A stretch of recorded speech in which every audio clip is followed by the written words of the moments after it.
Today, I'm going to show you my most recent Game Week 1 FPL team for the new season, and this time I'm set up for a bench boost.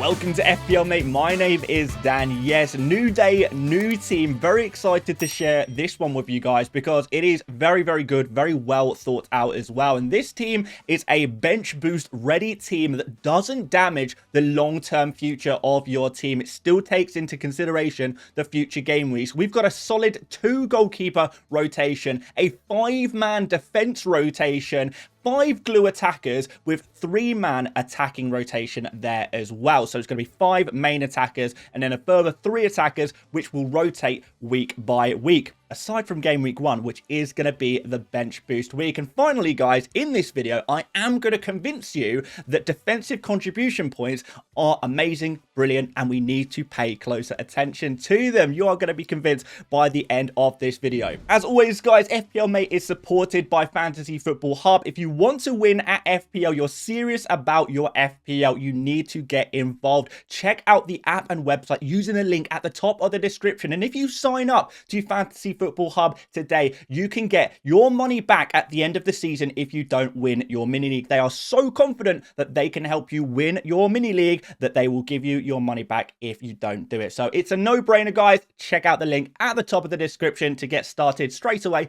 and it really helps support the channel as well. Great service in return. Let's keep it moving. So I'm going to start you off in goal, and there has been a change from last time because we currently have Bart Verbruggen as our goalkeeper for our latest FPL team. A home game against Fulham in the opening fixture, followed by a not too bad fixture away against Everton there as well. We know Everton can struggle to score some goals sometimes, and a Man City and Bournemouth after that. Don't worry, we've got a defensive rotation, a goalkeeper rotation. We've got all of the rotations covered, so our players always have good fixtures, particularly in the defensive areas. We always have those green fixtures, so don't worry too much about that. I will explain the goalkeeper rotation later on in the video. But why are we going for Verbruggen? Why have we changed to him? Well, there is a reason for that, and I was looking at some of the data from last season, the defensive data, and I think the other alternative goalkeeper was maybe to go for Petrovic here if I'm looking for cheap 4.5 million goalkeepers that rotate and don't eat up too much of my budget, so we can have that bench boost, 2 goalkeepers without really sacrificing the long term of my team.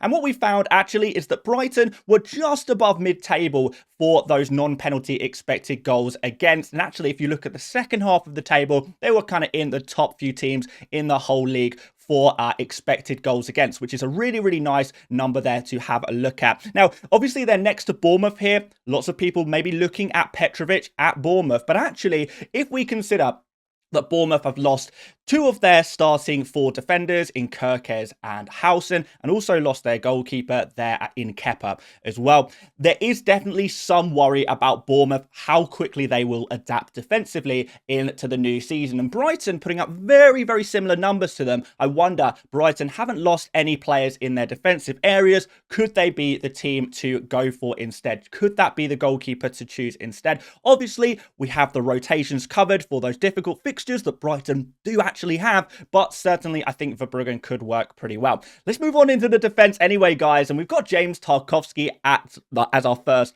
defender here. Now, this is probably where the video gets a little bit controversial, but I really want you guys to stick with me here because there is a point to this. There really, really is. So, I was looking through defensive contributions. I've been really, really deep in it because for me, I think defensive contribution points are a real nice way, an easy way to try and get ahead of the crowd. Whilst everyone else in FPL, in the FPL world, adjusts to this new scoring system, we want to get ahead of the game, start scoring these points immediately. And there's no better man for that than Tarkowski, who is now available, has been playing in some friendly matches, so he is going to be available for the start of the season. Now, did you know, guys, that James Tarkowski last season would have received the defensive contribution points in 2 out of 3 games he played? 66.666 recurring percent of his games, he would have scored defensive contribution points. Now, over a 38 game season, guys, that is going to be an additional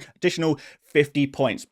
Now, Obviously, when a player gets 2 points here, 2 points there, it doesn't seem like very much, but 50 points over the course of the season is the equivalent of a defender getting something like 17 assists during the entire season. So if I was to sit here and say, I've got a 5.5 million defender who is going to get 17 assists throughout the season, you are going to bite my hand off at that opportunity right there. So Tarkowski, as the #1 defensive contribution guy, is certainly a player who will really make a mockery of this new system, and that is why he is in my team. Obviously, we've got some really good fixtures for him as well, which always helps, of course, but honestly, guys, looking through some of the defenders for the best for defensive contribution, you can see on screen, of course, here, guys. Tarkowski right at the top here, 66% of games. Branthwaite is actually second with 57% of his games with the 10+ point hit rate. But we've got some other players here, Nottingham Forest defenders. We've got some Crystal Palace defenders in here as well, primarily centre-backs who are going to score really well for these points. Now, the next question, of course, you guys are going to ask is, well, isn't it not the case that defenders mostly score the defensive contribution points in those games where they play some of the more difficult fixtures, when they have to defend more in the more difficult fixtures? Well, in certain positions, yes. In the fullback positions, yes, that seems to be the case. And you guys can see on screen here. That last screenshot, by the way, is from Tom Hadley. Absolute phenomenal stuff on Twitter. This is from FPL Cala on Twitter. And what he kind of discovered through his research is that it's very close between the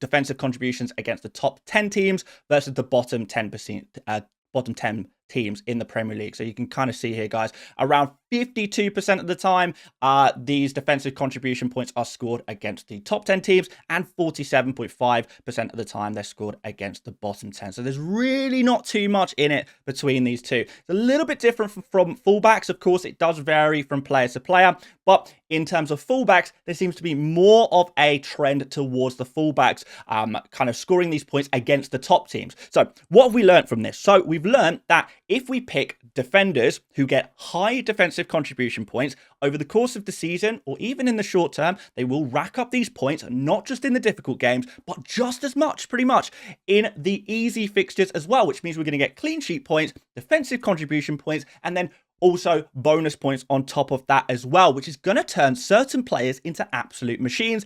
And James Tarkowski is going to be one of those players. And we can move through my defense and see another player here that is going to be Murillo. Again, same situation. He's another player who does crazy well for these DEFCON points. So impressive there. He will get these points in around 52.8% of games based on last season's data. Again, shout out Tom Hadley for this data that he has provided for us today. And it's going to be definitely another opportunity, not in the same amount as Tarkowski, but Murillo, these kind of players around 40 to 50% hit rates. These guys are still going to be scoring 30 to 35, maybe to 40 points across the season, which is going to equate to, a defender who gets maybe 12 assists during the season. And again, that is amazing. That is exactly what we want. Imagine if I had a defender who I told you is going to score 12 assists across the season. You would absolutely love that. And that is why I love these kind of players. So when we try and actually work it out, we look at the hit rates, we see how many points we're expecting, how well this will tick along. You suddenly see that these players are going to be really useful. Now, of course, they're not going to be as explosive necessarily as, a defender who scores a goal. But hey, who's to say Tarkowski, back post from a corner, can't smash one in there as well? It can happen. But if we're looking for these centre-backs and trying to equate these defensive contribution points to potential assists, then you'll certainly see that there is a strong reason to actually say, let's just go for the DEFCON players. Let's go for the defensive contribution players rather than trying to predict who is going to be the most assisty fullbacks. And by the way, guys, those fullbacks who do get a lot of assists do seem to be dying out in football. There is a trend away from attacking fullbacks at the moment, with them playing more and more defensively each season. So I think this is really the future of how we're going to be playing FPL, and hopefully you guys are at least a little bit on board with what I'm saying. There is going to be a trend with the rest of my defenders for these defensive contribution points, but The third defender in my starting 11 is going to be Mickey van der Ven. And actually, I have no idea how well he's going to score in defensive contribution points, but his fixtures are really good. And it seems, certainly from pre-season, that Thomas Frank's Spurs is going to be so much better defensively. And I think 4.5 million for what could be an improved defense with some really nice fixtures, including a home game against Burnley in the opening day of the season, is a real opportunity there. So not sure what the defensive contribution point situation is going to be here. I hope that he can get some of these points as a centre back, but we're not sure. So definitely something to point out there, but he is the exception to the rule in this particular FPL team. So we're going to move on into midfield anyway. Mo Salah is, of course, still in this team. I'm not off Salah yet. It's going to take a lot of convincing for me to remove Salah from my FPL team, and that just has not happened yet. So we're sticking with him for now. We'll see how things develop over the next week, but he's like 99% locked in my FPL team at this point. I'm sure a lot of you guys play the same way. You put Salah in your team, and you see what money is left over to build the rest of your team, and you just accept you kind of got to have Salah. Certainly, that's the way I'm going to be playing this season. We've got Cole Palmer as a second pick. Again, I think because my defense is maybe a little riskier, a little going against the crowd, you can see some of the percentage ownerships of some of these defensive players are very low. So I do want to make sure that I am covering the big hitters in attack as well. So that's why we've got Cole Palmer in here. I'm not, a massive Palmer fanboy for my FPL team, but the fixtures are decent enough. Set piece taker, penalty taker, and the talisman of Chelsea. There is a lot of positives to be taken there for sure. But that's what you pay for. And Dye is our next player, and Dye is certainly a player that I think ticks a lot of boxes for me. I don't know if any of you guys saw my 6.5 million midfielder comparison video, but we saw in that video that Njai really was competitive in every category throughout that video, whether it's scoring goals, getting some set pieces, taking some penalties there, obviously as the penalty taker. Defensive contributions as well. And I think that's what makes him quite a unique player, is that he is an attacking player. There's no doubt about that. He is a, advanced winger, sometimes a second striker. He can even play striker if he needs to. And as such, what we have is, an attacking midfielder, really, who has the ability to get defensive contribution points, which he would have achieved 6 times during last season, which is actually not too bad at all. A pretty high hit rate, considering I think he played 29 games last season. So, it's not too bad. If we're looking at something like 15 to 20% of the time, you're going to get those extra 2 points. Then it's gonna be a little nice bonus for you guys. Of course, he is going to be primarily there to attack, and with some good fixtures on the opening few games of the season, there is going to be some opportunities for attacking returns. So I think Njai genuinely ticks a lot of boxes for our FPL players, and that is why he is in this team. But I'm open to some of the other 6.5 million midfielders. I really am. This one is not locked, but I do like it. Now, Anderson is coming in at 5.5 million. If we're bench boosting in game week 1, we do need to try and free up a bit of budget to ensure that our bench is very strong. And Anderson is a player that allows you to do that. So 5.5 million, he is another defensive contribution machine. If we try and pull up something else, hang on, let's pull up this graphic for you guys. So this is midfielders who would have hit 4 or more points throughout the season or last season with defensive contributions included. Again, Tom Hadley, got to shout him out for this one. And you see that Anderson would have hit 4 or more points in 52% of games last season. That is really, really high. Not only does he have a really nice ability to get defensive contribution points, he is one of the highest scoring midfielders in this category. I would say he is arguably the highest for those nailed on midfielders for defensive contributions on average per game.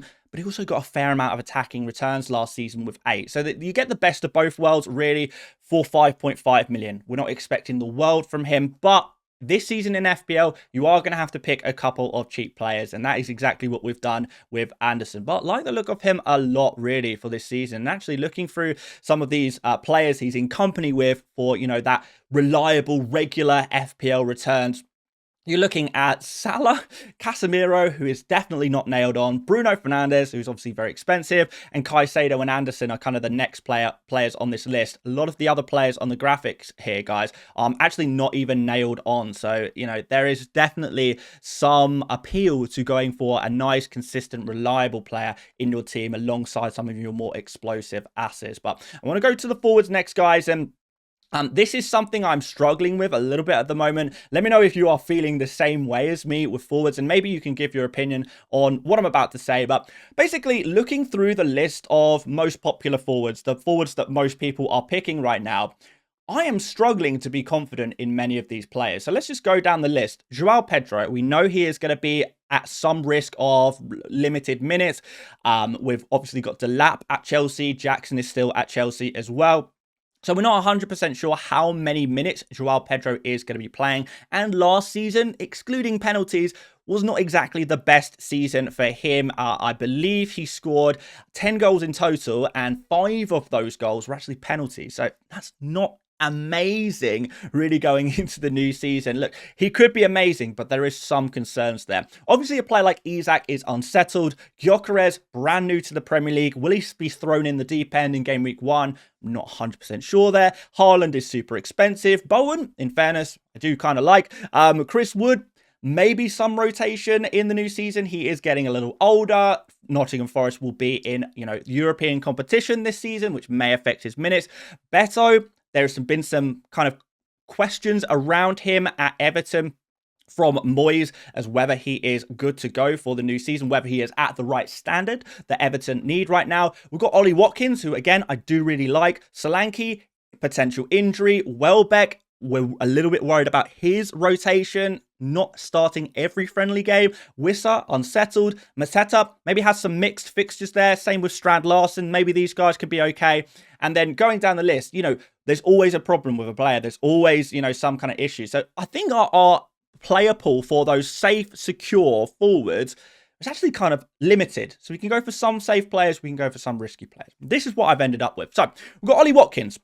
I have nothing negative to say about Ollie Watkins, really. He is obviously a very, very good attacker, very good striker. He has proven consistently, year after year, that he can do the business. What is more interesting is his fixtures. Now, I was a little worried looking at his first 4 fixtures in particular. After that, amazing. Newcastle, Brentford, Crystal Palace and Everton in the opening 4. And they look pretty average fixtures, really. However, I looked at the 8 games from last Premier League season where he played these 4 opponents, home and away, of course, and he got 10 FPL returns against these 4 teams in 8 fixtures. So 10 returns in 8 games against these exact teams. And I think that does prove that, these fixtures are not too tough for Ollie Watkins to get FPL returns, to actually, continue to prove to us that he is a super reliable guy. So I think Ollie Watkins is probably one of the most nailed on players to start in my Game Week 1 team, because I can't really fault him. I'm struggling to fault him. I think he's a nice set and forget striker that, you could build the rest of your team around. We can make transfers in other areas depending on what happens week on week. But he can just always be there, ticking along, getting those FPL points and being that reliable guy we know he is.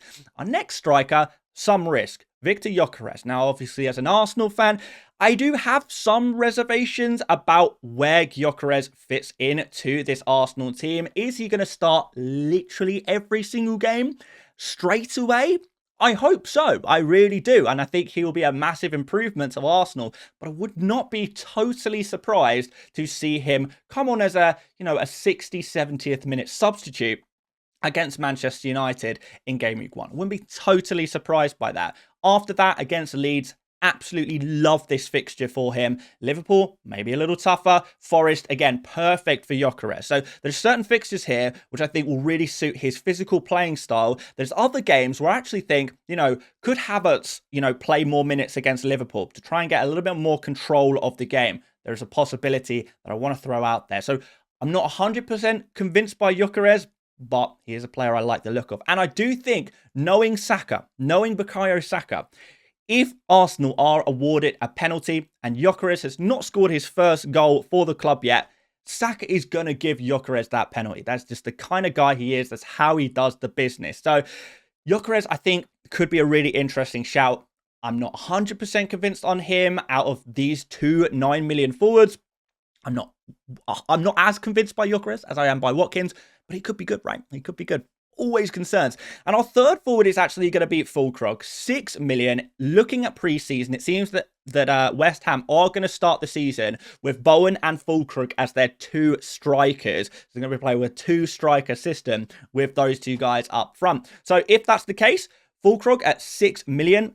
Away game against Sunderland, opening game of the season, is going to be pretty nice. There are some tougher fixtures in there, but again, at 6 million, there is potential to rotate him with a nice bench attacker that we have got in our team as well. So Fulkrug is really interesting. Right now, he is my favourite 6 million forward. I also kind of like Igor Thiago, but not sure I want to go for Brentford players immediately this season. May take a little bit of time to adjust, but that is my front line right now. And obviously, a lot of people are maybe going for a third premium midfielder instead of an Njai or an Anderson, and I've instead chose to go for Watkins and Gyökeres. We could, downgrade Gyökeres to someone 6.5, 7, 7.5, and try and upgrade one of our midfielders to a Bruno or a Florian Wirtz or someone like that. That is definitely a possibility as well, but I'm probably more convinced by Gyökeres right now than I am by Wirtz and Bruno. Given the fixtures, given, the adjustment to the Premier League for Wirtz and the kind of player Wirtz is, more of a creative man necessarily than a pure goal scorer. Which is not really. Going on to the bench, and this is the important thing, right, guys? The bench. This is the bench boost. So this is the bench for Game Week 1, which I think is bench boostable. We've got Kelleher against Nottingham Forest. Obviously, we know Forest are a team that don't score a huge amount of goals, or certainly don't create a huge amount. So there could be some possibility to get a clean sheet there. On all of the problems with Brentford's attack right now, they haven't lost any defensive players. So I still think they're good for a clean sheet here and there. Plus, he rotates really nice with Verbruggen.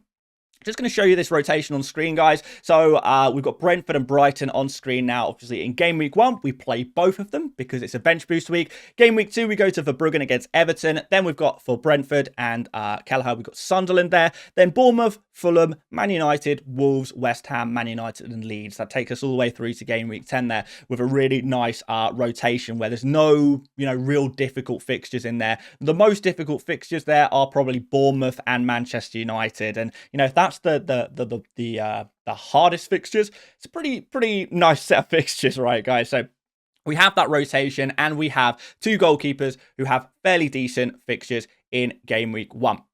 Let's have a look at some of these other bench players. Now, we've got Adingra at 5.5 million. Bit of a vibes pick. And I wonder if we can maybe switch him out to another midfielder. For example, Marlon, 5.5. He is an interesting pick at Aston Villa. Maybe we could go there. I'm going to still shop around a little bit for 5.5 million midfielders over the next week or so. But right now, I like the look of these fixtures for Adingra a lot. Obviously, at Sunderland now, he's probably going to be their star attacker, knowing what he can do, what he can produce. And I'm sure Sunderland fans are really excited about this player for their team. He's also scored so far in pre-season, so hopefully that gives him a little bit of confidence.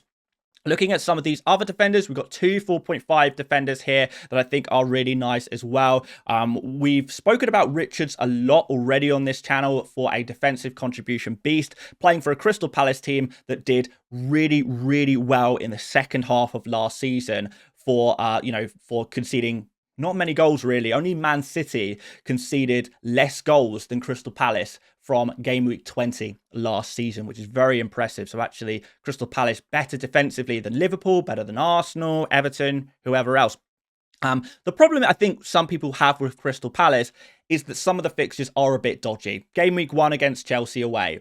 Game Week 3 against Aston Villa away. These are not great fixtures. So I think Richards is a great pick, but it's probably going to be important that if you are picking him, that you are picking him as part of a rotation with some other defenders there, which is what we've got here. Now, Anderson at Fulham, on the other hand, is actually someone who I'm pretty happy with. So let's have a look again at the best defenses from last season. And what we see here is Fulham, actually, their numbers are pretty darn good, actually. So looking through this table, we've ordered this by non-penalty expected goals against throughout the 38-game season of last year. We actually see Fulham in 5th. That puts them above Man City. It puts them above Everton. Actually doesn't put them too far away from the likes of Newcastle. So, very, very, very close numbers between Fulham, Newcastle, Man City. So this is kind of the level of chances that Fulham conceded last season. And unfortunately for Fulham, they massively underperformed on their data. So even though the underlying data looks brilliant, their actual performances didn't quite reflect that last season, which is uncharacteristic for Fulham, as they have been one of the top defences in the Premier League going back the last few years. So I think there's a lot to suggest that Fulham could be a much better defence this season in terms of those FPL points than they perhaps were last season, because last season it was dodgy goal conceded here, dodgy goal conceded there, silly mistake here, silly mistake there, that kind of added up to a lot of clean sheets lost, but they didn't really need to be. So I think that the future is looking bright for that Fulham defence. I'm pretty excited about it, and that's why Anderson is definitely going to be in this team, again, as part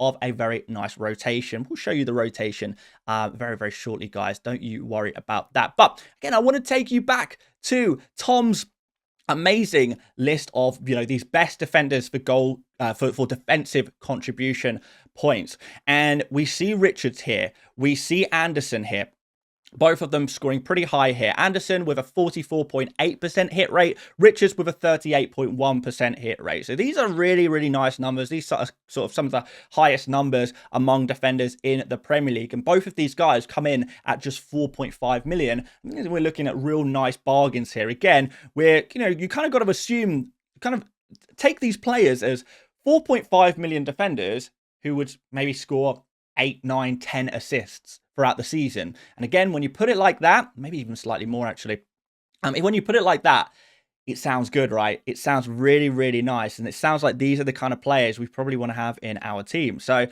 when we got to frame it. These defensive contribution points are new. We don't know exactly what the table is going to look like at the end of the season for which defenders score the most points.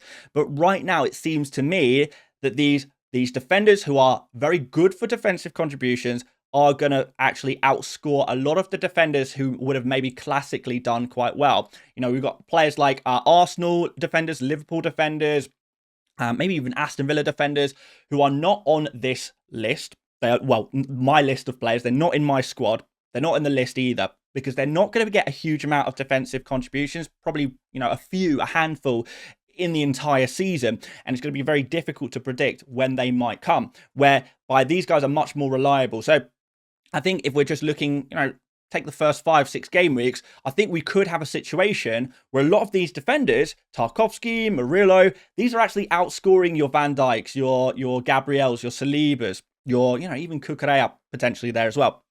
So there's a lot to like here. There is a lot to like. So I think these players can compete with those other players for FPL points, and they come in at a cheaper price. I'm going to take the risk. I'm going to take the chance. I want to go for these players. I want to try them out. I want to try and get ahead of the curve here and try and play against the grain a little bit. Now, of course, I'm someone who is more willing to take a risk than most in the game of FPL. I like finding these opportunities to bet against the crowd, and I'm feeling confident enough through my research that this is a really nice way of doing it, of saving some money by going cheap in defense and potentially matching points, maybe even outscoring a lot of the more template defenders, these expensive defenders that a lot of people are going to have in their team. So for that reason, this is the way I want to play. I think I'm gaining more and more confidence in this strategy than ever before. I would love to hear some of your guys' thoughts on it. I know 2 points here and there, it doesn't sound great, but if we get 2 points additional every other week for all of our defenders, not just 1 or 2, all of our defenders. So, what's that? 3 defenders, they're scoring 2 points 50% of the time. We're looking at an additional 3 points in your team every week. Your defense is guaranteed 1 assist every week. You put it that way, that sounds pretty nice, right? That's before we even add in the clean sheets, and some of these teams look pretty nice for clean sheets actually. So there we go, guys. That is what my team is looking like right now with the bench boost active. Salah the captain, Palmer the vice captain. I appreciate we're probably used to seeing better bench boosts with double game week players and stuff like that. For our first bench boost in this new season, that is not going to be an opportunity for that most likely.